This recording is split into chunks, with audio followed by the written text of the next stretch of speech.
Alrighty, folks, welcome back to Shorty Car Mods. Once again, brought to you by our sponsor for the week, twitch.tv/Captain Sparkles. Now, if you haven't heard of this Captain Sparkles fellow, he's pretty cool. He's a lot like me, does a lot of different channel things here on YouTube. One of them, a lot of gaming stuff. And on Twitch, he streams the games. A lot of Minecraft stuff going on, usually evenings, Pacific time. He looks and sounds a lot like me. And for those who actually don't get it, it's because it is me, because someone inevitably doesn't realize that I am also Captain Sparkles, or at least look and sound pretty similar to him. Also, Curtis just subbed since we were last here. Shout out to Curtis, my dude. That's pretty dope of you. Anyway, usually stream like 5 times a week-ish. Link in the description. I could be live right now, depending upon when you're watching the video, but, you know, evenings in my time zone, Pacific time. Let's start off with number 19. Cybertruck released earlier than expected, huh? I don't know if it's this one. I don't think it's this one. This looks more like a golf cart. But I saw like an actual car-sized recreation of the Cybertruck. I don't know what they based it on, and I don't know if they actually swapped out body panels or if they just covered the existing ones. But this has been done a few times now, it looks like. So we have the golf cart Cybertruck. We've got the actual car Cybertruck. It was well done. I'll give him that. Granted, it's probably not the most difficult car design to replicate because it's just straight edges. It's kind of box with a few more angles in it, but I think we'll see a lot more of those before the Cybertruck actually releases. Can't decide whether it's shorty or godly. This job isn't foo orking Kenworth it. To dance around that one just a little bit. I don't know if, is that actually on the truck?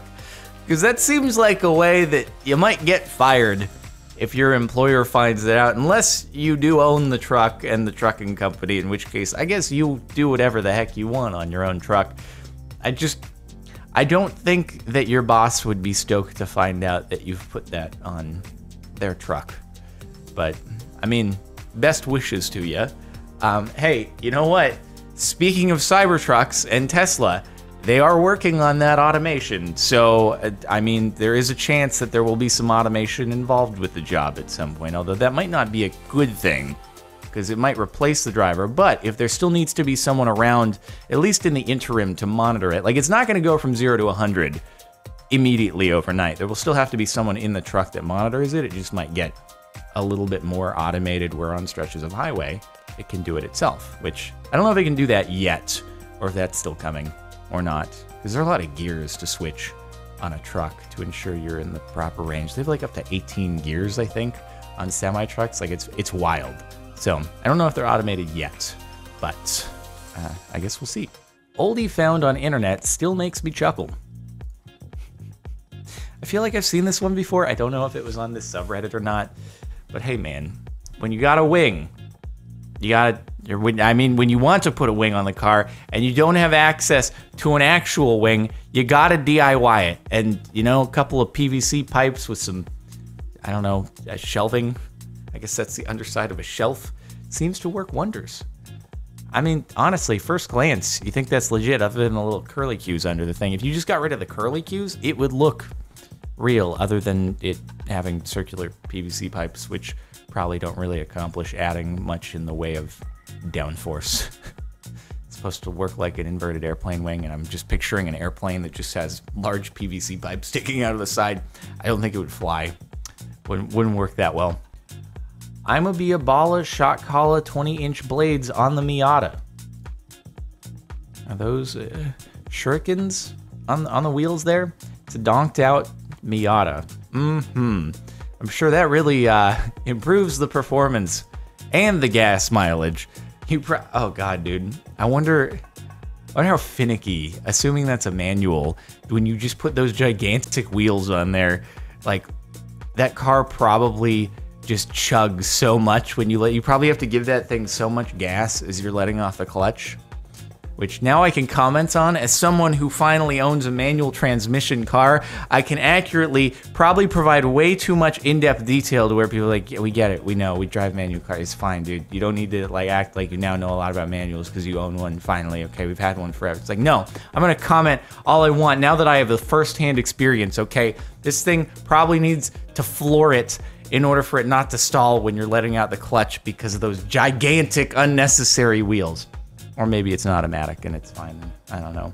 Anyway, it's a bad choice on a Miata. I'm sorry to tell you that. I just don't support it.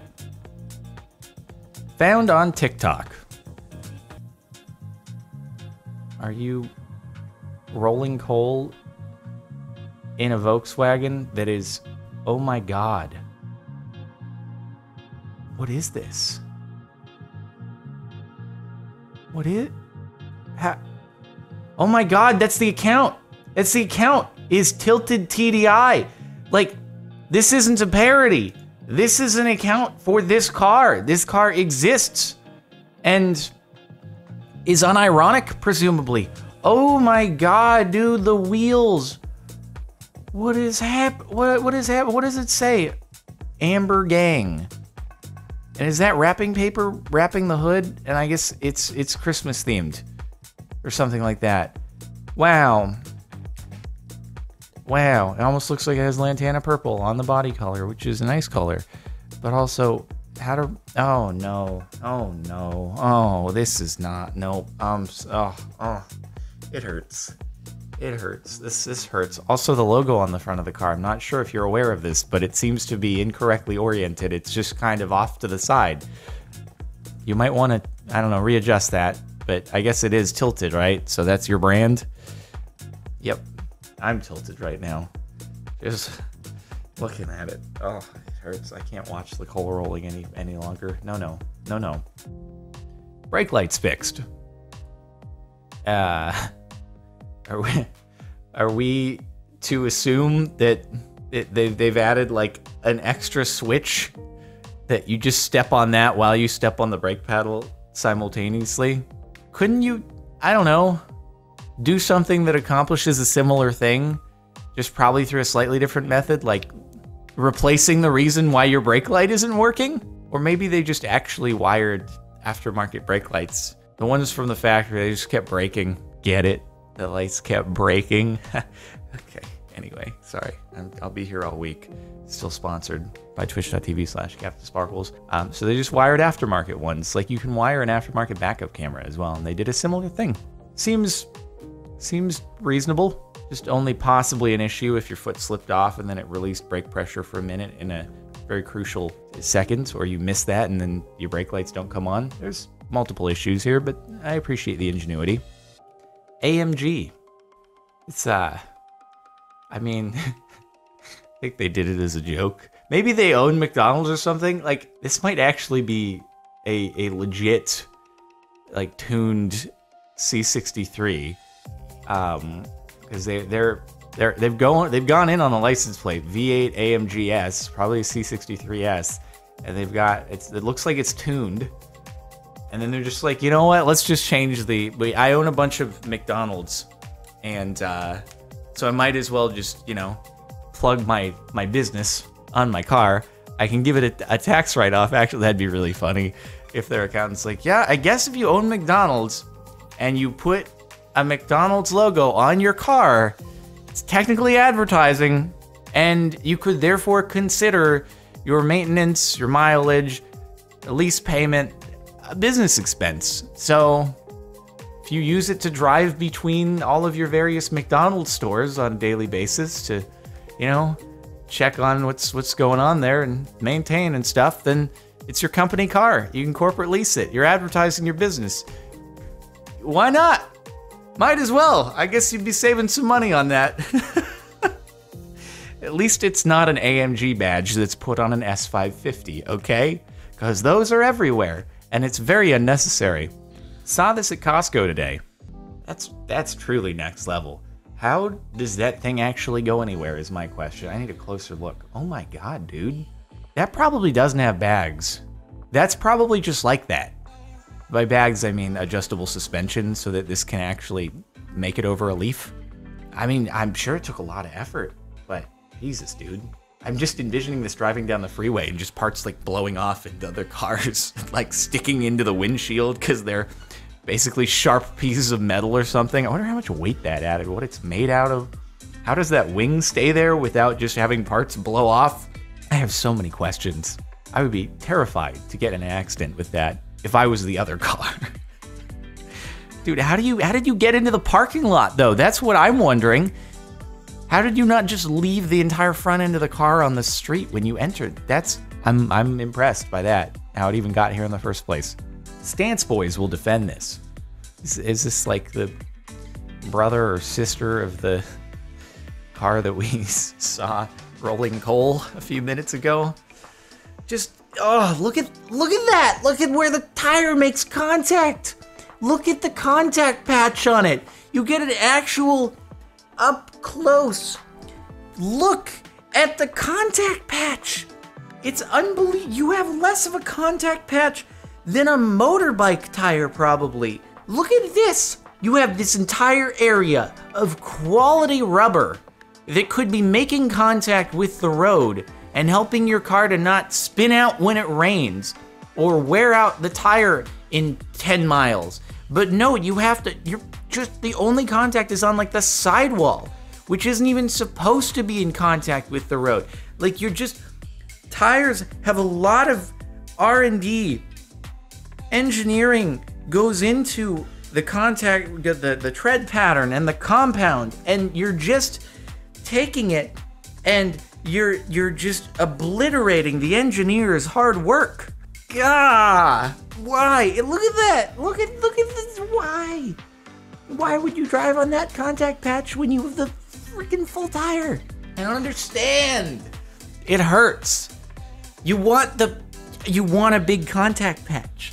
Obviously, you don't have tires that are like this wide on cars because there's certain drag and weight, but there's a bell curve, and you want the optimum. You want grip. This hurts. It hurts. Face down, ass up. That's the way we like to truck. See in San Antonio. I can't. It's another one of the classic, oh look, a penny truck gang. Isn't this kind of inconvenient for getting into the bed of the truck? It looks like you actually have stuff in there. So why do you want to angle the bed down? It's like you have to make so much extra work for yourself. You need a step stool to even be able to access the bed of your truck, and then you're pulling things up a hill to retrieve them out of there. I guess on the plus side, at least when you accelerate, things aren't like shifting to the back and then you brake and they shift forward. They're conveniently planted right to the edge of the truck bed at all times. So that's, at least look on the bright side. Whatever the fork they did with this one. Dude, is this Pimp My Ride? Oh my God, dude, this is 100% Pimp My Ride. Do you like TVs? Well, we put TVs in the back of your car where we remove the back seat, so they're not even actually being shown to anyone. They're just kind of there. But you can't have passengers because, we remove the back seats and put subwoofers in.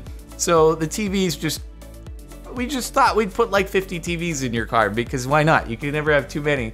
Also, is that door twirling? Oh my God, I hope it's on bags too. Also, does that engine actually, also, you have a freaking TV in front of the driver. There's a TV that plays movies in front of the steering wheel. You can't do that. That's totally illegal. Like, that has to be able to display the speedometer at all times. You can't just have a TV. You can't just swap out, be like, I don't want to see the speedometer. I'd rather watch music videos and blast them from my subwoofers. That's more important. Like, you can't do that. Also, the door twirls and the GIF ends way too early. The engine bay is, I'm impressed by that. If it actually works and doesn't just overheat. But what is the door? It just twirls. I can't deal with this. Oh my God, dude, this is insane. Oh, wow. Oh, wow, dude. Pimp My Ride taken to a whole nother level. Moving along to the top of the last month. Yeah, bro, my car's stick. What the? Oh, jeez. Wait, why? Is that that's like loose fabric? The fabric down there it's not really attached to anything except, it's taped there.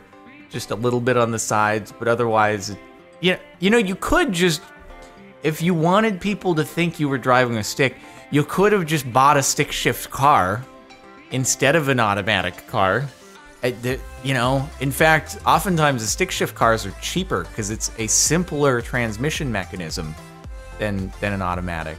So you could have just bought a stick shift if you want. You didn't have to like buy an automatic and then pretend for it to be a stick shift, unless it's like you had your automatic and then you started getting in with the car crew and they were all big on stick shift and you're like, oh, I gotta blend in. How can I make them think that my car is a stick shift? It'll look really cool. It'll look like I aftermarket modded my handle, knob, whatever, dude. It's gonna be crazy. Man, it's gonna, yeah, dude, they're gonna think I'm so cool. I don't even need the shift pattern on my modded knob. I know exactly what the gear shift pattern is, dude. It's wild. It's someone like, you take a passenger and you take a turn and the fabric just shifts off. It's like, wait, what's going on there? Also, I think they'd realize when you just, you know, didn't actually have to move the thing at all as you're driving. It really only works if you're parked and nobody can kind of see under that, or also see that this make and model of car was actually only ever offered in an automatic transmission. This just seems more inconvenient. Like, actually, they do have a plus and minus there, so you can do manual shifting in sequential style if you would like to. But anyway, it's interesting. I had a customer come in with a newer Mitsubishi Lancer still under warranty, complained the car lacked power and backfired. A similar setup on his shifter, but secured the boot with self-tapping screws. I diagnosed his issue and brought him into the shop to explain that his PVC pipe and eBay intercooler on his non-turbo Lancer was starving the engine for air. Oh boy. Alrighty. This is fun. That's it for the last month of Shorty Car Mods. Thank you for tuning in. Make sure to like if you like. Check the playlist if you want to catch more Shorty Car Mods. Subscribe to the channel if you're not already. And again, thanks to our sponsor, twitch.tv/CaptainSparkles, where you can catch quality streams many nights a week. We'll see you next time.